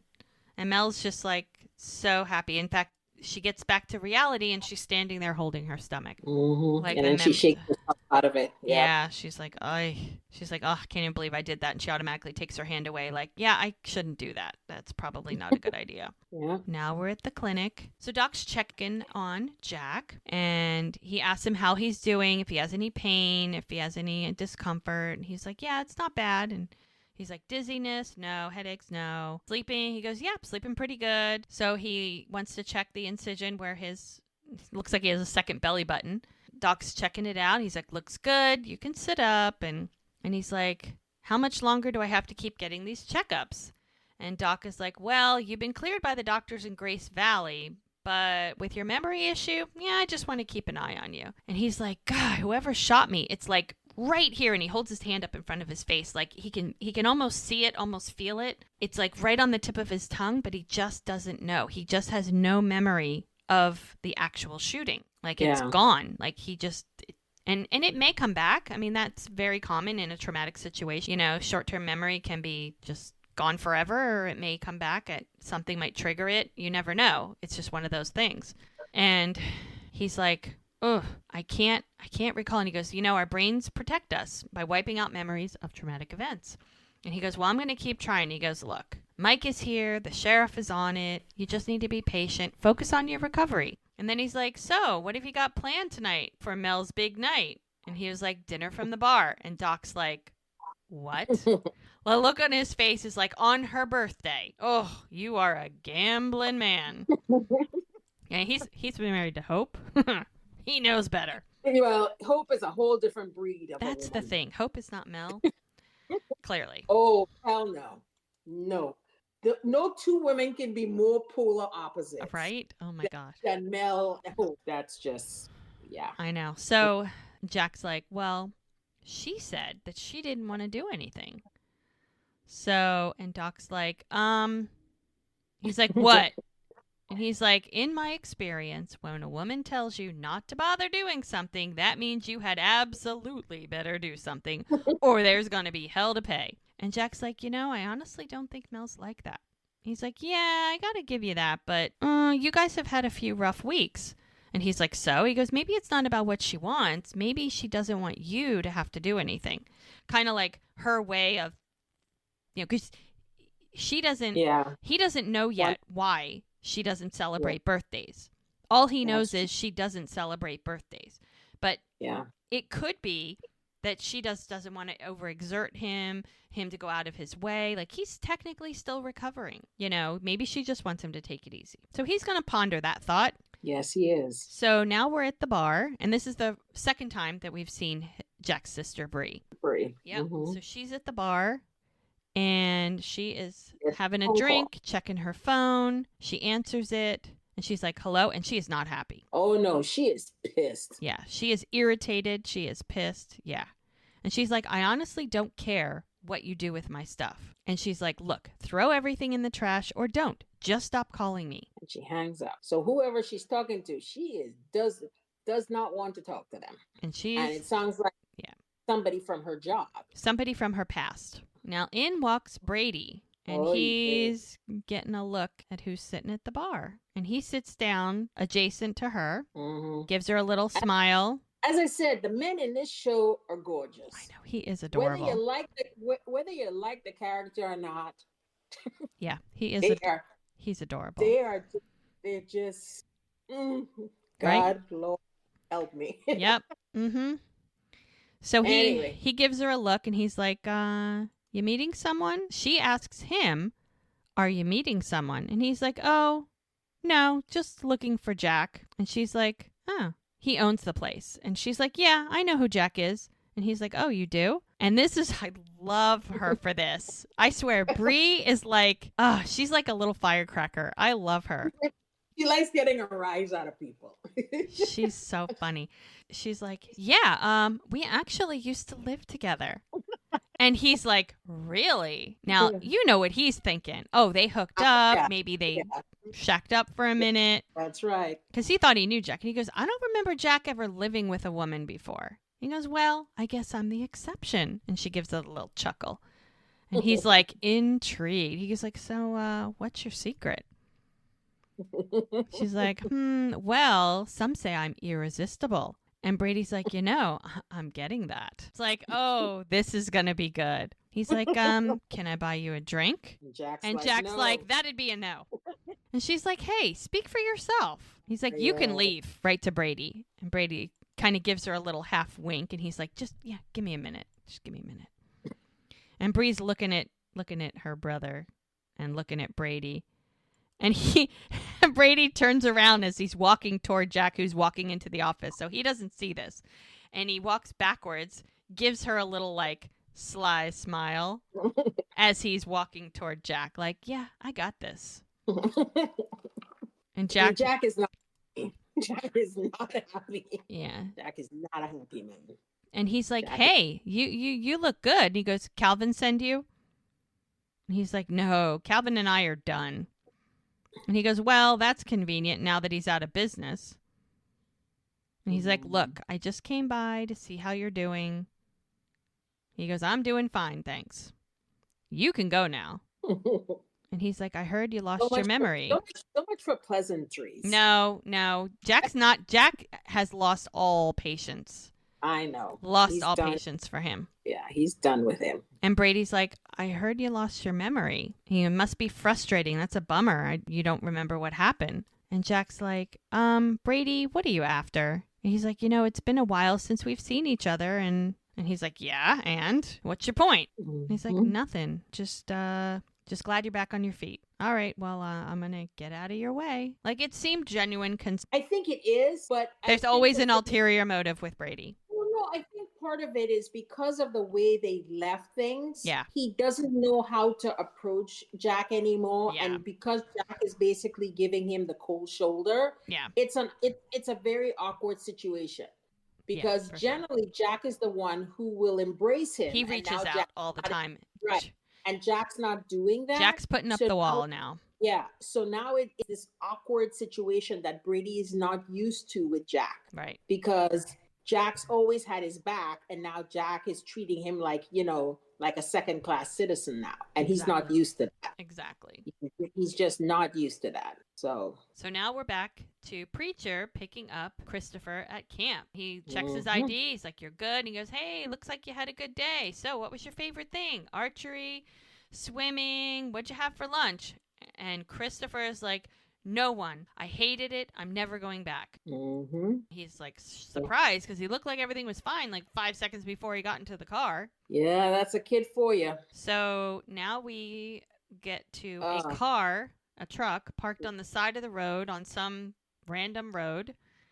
And it's Ricky and Lizzie. And they're making out. And he's like, maybe I should pull around the corner. And she's like, no, this is fine. He goes, it's just really bright out. And then he accidentally hits the horn and he gets all freaked out. And he's like, oh my God, there's no way Connie didn't hear that. We got to get out of here. And she's like, stop. Yeah, he's obsessed with the Connie thing. She's like, you are literally driving me insane. He's like, your obsession with Connie is ruining everything. He goes, I'm sorry, but I'm the one that got caught in my underwear. She's like, you need to let that go. It's not like it went viral. She's like, oh, Connie is viral enough. She goes, taking risk is what makes life interesting. She goes, if you don't know that by now, I can't help you. And she gets out of the car and he's like, where are you going? She's like, home, so you don't have to worry about Connie anymore. And she starts walking. She's had enough. Yeah, yeah, and thank God it's Virgin River and you can walk Everything is those. close. Yeah, I mean it's not close Well, always, also, but even if it's rural, it's safe to some degree. You know what I mean? yeah. You're not worried about someone's safety per se. Now we're back at Mel's cabin and she's sitting on her little couch. She has the cutest little seating area. She's on her laptop. She's in a robe and her hair is up. Like, I don't know, she's getting ready to take a bath maybe. Because that's what she wants. And she goes to the door and it's Jack. Oh. And he looks very dapper. He's got a nice, crisp, white button-down shirt on and a dark jacket, and he just looks yummy. He does. He's so cute, and she chuckles, and she's like, what is going on? He goes, a little change of plans, and he reaches into his pocket, his suit pocket. He's like, I have 2 tickets to a moonlight dinner cruise in Eureka. Ticket lady says that we need to be there by 4, so you might want to ditch the PJs. And she's like, I don't understand what's happening. And he's like, we're going on a moonlight dinner cruise. She's like, no, I don't understand. I understand the concept of a dinner cruise, but I don't understand why we're going on one. She's like, Jack, you've already done way too much. He goes, I'm just trying to make you happy. And he grabs her and he puts his arms around her. And she puts her arms around his neck and holds his little face. And she's like, oh, being with you makes me happy. And he's like, aw. She's like, I'm being serious. He's like, okay, all right. So say we stay in and then next year we do the same thing. You gonna start thinking that I'm taking you for granted and that I don't care enough to plan something. And she's like, oh my God, are you kidding me with this man? Like, serious. She's like, Jack, you're having a fake argument with someone who's not me. Look, if I wanted something, I'll tell you. She's like, that's what you're saying right now. She goes, no, that's what I'm saying, period. And he relents. He's like, ugh, okay, I'll take your word for it. She's like, thank you. And he goes to leave. And he's like, but there's one more thing I got to do. Now, it's funny about him. There's at least 3 or 4 times where you think that's it with him, and he's always got one more. There's always one more thing he's got to do, one more thing he's got. And you'll notice it. This is, I think, one of the first times that he does it. But that's sort of like a thing with him. Like, just when you think that's all, he's got a little extra something for you. A little something. So he's always got something. I mean, he always goes the extra mile for Mel. And this is the first time that he does that. And he's like, meet me at my house in an hour. And she's like, Jack. And he's like, shh, trust me. And she's like, fine. And she just laughs. She rolls her eyes like, ugh, what am I going to do with this man? Yeah, you got to love him. All right. So now we are back at Doc and Hope's house because I'm sure Doc's living there now or moved back in or whatever. And he's eating a TV dinner.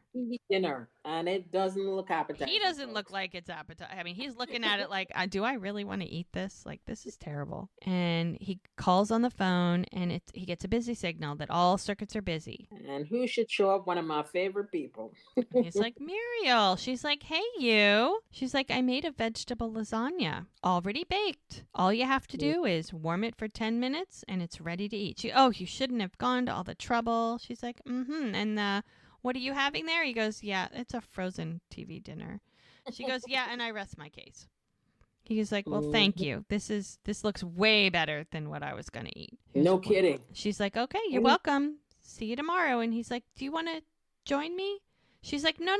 You enjoy your alone time. It was very sweet of her. Now, Hope is not there because Hope is in South Carolina taking care of an aunt who's sick. Yep. In reality, this was during COVID. She lives in LA and they film in Vancouver, British Columbia in Canada. And she has a mother who's in her 90s and couldn't leave her during COVID. So when it was time to film again, even though they worked it out that because Canada, theirs was one of the first shows that started filming again during COVID. A lot of shows waited months and months and months. That's why most of the shows, most of the network shows had a very short season for that year, there were like half the episodes because many of them went back way after they were supposed to and they were off for a really long time. I mean, that's why a lot of people went to like Netflix and everything else to look for other things to watch because there was literally nothing on TV. Like nothing was being filmed, nothing was being released. There were no Yeah, movies. Like it was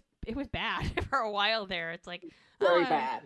to incorporate why Hope wasn't there because she was supposed to have a whole different storyline for this season. But Yeah. because she wasn't there, they had to find a way to still incorporate her because she would be coming back once, once everything was okay. But until then, they had to find a way to keep her part of the show, but still, still tell the story without changing it too much. I don't know. I don't remember reading what they had originally planned for her character for this season. But they came up with there's a hurricane, she's stuck, she's taking care of her aunt, which makes sense. I mean, she's taking care of her mother, so that's not that far from the truth. And she couldn't be there. So, I mean, it gave time for Doc to have a moment, and develop his character somewhat. So it was just interesting that they had to change everything. And that happens sometimes. When people get pregnant, they have to sometimes incorporate it into the show or, hide it, Or I always love the hiding parts Oh because my it's gosh. just, They get so creative, don't they? I know they get very creative. It's just like, wow, I know. that desk is coming in really handy. Yeah, and they hold books and pillows and they're sitting behind things and standing with their back to people. And yeah, it's so funny how they do that when that happens. So they haven't had to do that on this show so far. No one has gotten pregnant that they had to hide. They have a lot of pregnancies, but all of them are Yeah. TV related. So anyway, now we have a scenery shot. The sun is going down. It's beautiful. Music. So here we are. It's nighttime. Christopher is not a happy camper. Literally not a happy camper. And Nope. he is having a really tough time going to camp, adjusting, getting along with people, fitting in. And Preacher, he reads him a story because it's bedtime. And he's just, he's going to have a little chat with him, try and figure out how he can help, trying to. He's like, can save the rest for later because he doesn't want to hear the story anymore. And he's like, you don't have to go back tomorrow, okay? And Christopher is like, ugh. I don't know how to play Fortnite. Like, that's his problem. And he's like, they all Yeah. laughed at me. Yep. I think the thing is, because of who his mother was, she didn't have all these things. She barely for had him money. I mean, Yeah. So, and I am not a gamer, so that's your department yes. with your husband. Yes. Fortnite is And so- huge. You're right. And I don't know how much these things cost. Well, you but need I the know. game. It's a game online, but Mhm. that would require her to sign up for internet and you play online. And if she's hiding, she doesn't want to be on the internet. She didn't even want a checking account. So there's That's no true. way that she could. I mean, she could have done that. She would have had to sign up under somebody else and have him, and then that's just. It was just not That's something that she could do. Yeah. So he's like, everybody plays Fortnite and I don't, and I don't know how, and they're laughing at me, and I miss my mom. And he's like, I know you do. And he's like, I'm sorry that she's not here. He's just sad. He's a little boy. He's like, I don't know how to play Fortnite either. And he's like, maybe we could teach each other. And Christopher's like, you don't have an Xbox or a PlayStation because you can play it on the computer. He goes, well, maybe we should get one. And he's like, really? That would be awesome. And he goes, yeah? He's like, oh, okay. He's like, sometimes when you feel alone, you find someone else who feels the same way. And well, you end up being best friends. And he's like, did that ever happen to you? And he goes, yeah, it actually did. He goes, I met Jack. He goes, when I joined the Marines, he goes, yeah, but Marines are tough. He goes, yeah, well, you can be tough and feel alone. He goes, so if I go back to camp tomorrow, I might make a best friend like you did? And he goes, absolutely. And he goes, okay, I'll try that. Night, Preach. Like he's all good now. Children just need simple explanations. If you get over, Don't get complicated. It's cute because he's like, night, little man. He calls him little man. He just needs reassurance. That's pretty much it. Now, as he's leaving his room, they start playing Cyndi Lauper's Time After Time, but it's a cover, so it's someone else singing. Because remember I said before, It's Yeah. expensive for music, but if you use a cover, it's a little bit cheaper. I don't know how much difference it is. I mean, it's still the same song, but Preacher's feeling good about things. So now remember, Jack bought a house. That's right. And here is his house. So you figure he bought it literally right before he got shot. So Yeah. he's had this house maybe a month, Yeah, probably. Yeah. and it needed a lot of renovations, which he, for 3 weeks of that, maybe it's been another week, so maybe 5 weeks. So he hasn't renovated anything. He's probably made it to the point, moved some stuff in and made it to the point that it's a place to go. But he's got to do a lot of work on it, and he does all that himself a lot of times because remember, he renovated the cabin. So I Right. mean, And this is he and built he his built the bar. bar. So I mean, this is probably going to be one of those fix it up, and he's got until the babies come, which he said is 6 months. So his plan was to have the house ready by the time the twins arrive. So Right. that's going to be his project from now until the twins arrive. But getting shot and all kind of put that on hold for a minute. Yeah, that tends to ruin situation. Right. That's his house. And he's clearly renovated the bathroom Yes. because, I mean, I don't know how That much renovation because we never saw the bathroom when him and Hope did the tour. Maybe the bathroom was fine. It's very rustic. There's a big very was. clawfoot tub. In the Mhm. behind the scenes pictures, it's obviously in the studio, and this is a very large bathroom. There's no way this bathroom is that big, but whatever. Maybe I noticed that anytime you do bathroom scenes, they always the look way bathrooms bigger. they always are way bigger. Yeah. Oh, yeah, for And sure. so, because they have to get those cameras in there to get all those intimate moments. Yeah, well, and it's usually a set, so there's only like two sides. Like we can see the door and the wall, and then the rest is probably open, so there's room for the cameraman. Mm-hmm. Or the walls move so that they can move it so that they can film it and put another wall in the back and what have you. Because there's a window right next to the left of Mel. So right the tub is actually right underneath the window. And you see that when they on the behind the scenes shot. You'll see the window when they get in the tub, but so she's in the tub and there's candles everywhere and the lights are low and the music is playing and she's got bubbles and she's there underneath the bubbles just relaxing, and then the door starts to open and here he comes in his towel holding a coconut cupcake with a candle, and he's like, Mm-hmm. against the laws of nature, I present you with a coconut cupcake. And she sits up and she takes it from him. And she's like, if you tried it, you like it. And he's like, oh, this point in my life, I know what I like. So he clearly removed his towel and he gets in the tub with her. So they're facing each other. And she scoots forward so she can get closer to him. And she blows the Yep. candle out and she's like, well, and she's scooting even closer. I mean, they're tight in there. That's pretty. Oh yeah. They're all bent up. There's no way you can fit in that tub unless you're like squished. Yeah, they're in definitely close environment. There was a behind the scenes where they were fully clothed in the tub with masks on, just like I guess they were trying to decipher like how they're gonna fit, How you they know, maneuver. Yes. maneuvering, right? And so she's like, "Well, what if I put some frosting someplace?" And he looks at her like, "Interesting." And she takes some frosting off the cupcake and rubs it on her neck. And then she puts it on the little table, and he's like, "That's not fair." And she giggles, and he leans in, and he starts licking the frosting off of her neck, which is so cute. And he's like, okay, all right. And he's like, "That's pretty good." She's like, "I told you," as she's wiping frosting off of his mouth. And they get really, really close, and he's like, "Happy birthday." And he's like, "I'm sorry about today. I thought I was doing the right thing." And she's like, "No, that's okay. Everything you did was really sweet, but he's like, "But I didn't make you change your mind." And she takes a deep breath and she's like, "It's not on you." And she's like, "My mom died a week before my 11th birthday. And when I turned 12, my dad was so depressed he couldn't even get out of bed. Mm.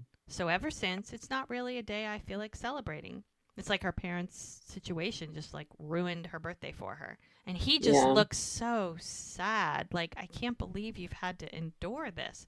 And he's like, "Baby, I'm so sorry." And she's Yeah. like, "No, it's okay. It is what it is." Like, I mean, she was 11 and 12, and she's what, maybe 38 now? It's been like 25 years. Like, she's been doing this for 25 years. Yeah. So She's kind of got. she's over it. Like, it's fine. Like, she's accepted. It's fine. And he's like, "No, It's not. For someone who enjoys birthdays, he's, He he's can't like, stand that she doesn't have this, that everyone yeah, else enjoys so much that she can't enjoy this. And he's like, I yeah. just hate the idea of you hurting. And she's like, looks at him. I mean, they're just so sweet. You know, she just looks at him like, you're so sweet. And he's like, I wish there was something I could do. And she's like, ugh, you've already done so much for me. You don't even know. And she's like rubbing his chin. And he's just so adorable. I know. So cute. And gives her a little kiss. And it's not going to stop there. And a little more kissing. And a lot more kissing. And a whole lot more kissing.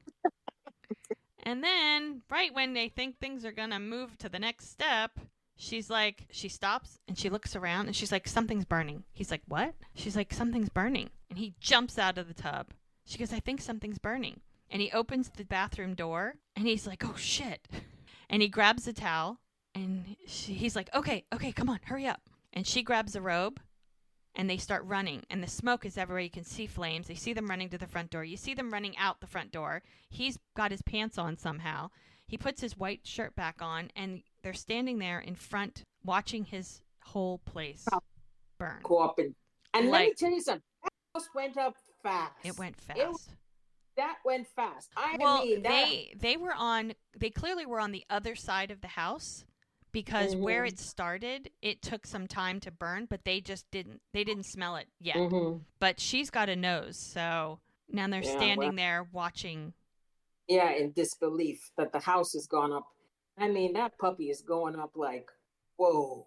It's bad. That's not bad. That's just that's like tragic. Like she's looking at him and he's like in shock. Yeah, because in the head he's like, I just bought this place. What the hell happened? And they end it. They end it there. It's like, oh, really? That's just. And that is why we call it Where There's Smoke. There is fire. Yes, we have established that smoke and fire gone they're together. kind of hand in hand, ladies and gentlemen, hand in hand. Oh my gosh. Well, we're on season 3. It gets good, people. It gets good. So his big plan of buying a house that he struggled with, he could barely afford it because that guy didn't want to. The guy that the realtor found couldn't rent the other. Yeah, that guy would have been out of house too. Now he has no house. Now what is he going to do? Because the whole plan was he's got a place for the twins. Those kids are coming in like 5 months. Yep. Now he's going to, I guess in reality, he would do the insurance claim. Hopefully, now we don't know how the fire started. Is it accidental? Could it be Calvin? Could it be, who knows? So depending on that outcome, that will determine how, because I'm sure he got insurance. He's a smart guy. He's got to deal with insurance. Once he deals with all that, then he has to rebuild. And will it be ready in 5 months? Yeah, I don't know. Nothing gets built that fast these days. It can, but if he's gonna save money and he were to say take the insurance money and build it himself, there's no way he's gonna be. If he's doing it himself, he's got the bar. There's just he's shorthanded. Brady's not there anymore. He's got to hire people. So so he's gonna have to do this on his own. It's kind of messed up. And what is he gonna stay with Mel? Is he gonna live above the bar? Is he gonna go between the places? Like, just standing there, it's like. All that is going through his head while he's watching it burn. And hopefully he didn't fully move in because everything would have been in there. That's true. Who knows? That sucks. Like all of his stuff is gone. He's got nothing except a nice pair of pants and a shirt. He didn't even have shoes on. This poor man. He gets shot and now he loses his home. I know. And he has no memory. He's got Mel. So you know what? Everything will be fine. I guess so. Just like the song said before, everything is going to be okay. I guess. I guess so. Oh, poor guy. Anyway. Another cliffhanger. Well, ladies and gentlemen, season 3, episode 1 is done. Yes, it is. And we will be back. We will be back next time for episode 2. It's called Sticky Feet. So we'll figure out what's the aftermath of this poor fire. Tragic fire, and the drama will continue. That's right. The drama does continue. Well, thank you again, Gigi. Thank you, my friend. All right. Till next. Till next time. Bye Thank bye. you, folks. Au Bye. revoir.